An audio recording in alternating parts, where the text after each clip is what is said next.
So the majority of your websites are controlled via a web hosting panel called cPanel. Perhaps you use parts of it and maybe you don't, or maybe you're not even aware of it. The point is that this hosting panel can help you with your website operations. It can help you protect your website more efficiently, but oftentimes it goes unnoticed. It becomes underutilized or not even used. So the question is, how can you use cPanel's bigger features to take your website to the next level?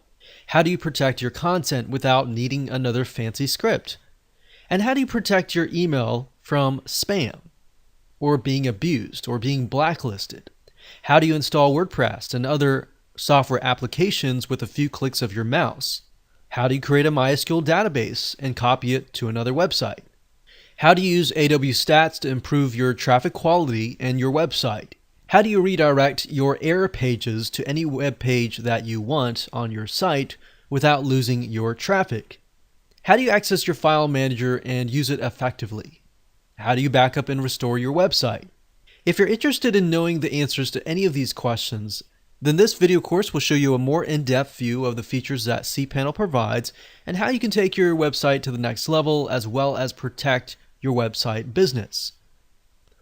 Here's a quick video's overview of what's inside this video course. Video number 1 is the introduction. Video number 2 is the video tutorials feature that are besides this video course. Video number 3, we're going to talk about how to create a MySQL database and insert data into the database. Video number 4, we're going to talk about how to use Awstats to get a better idea of what's happening inside of your business. Video number 5, we're going to talk about what is Softaculous and how to use it.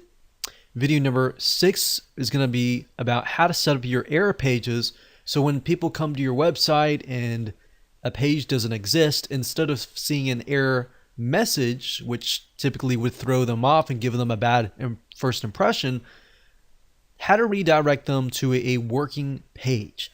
Video number 7, we're going to talk about how to use File Manager effectively. Video number 8, we'll talk about email authentication. And video number 9, we'll talk about how to back up and restore your websites, which is crucial to ensure that you're constantly up and running. You see, whether you are a new or old website owner, I guarantee you that you'll gain some great information from this simple and easy to understand video course on how to run your website better.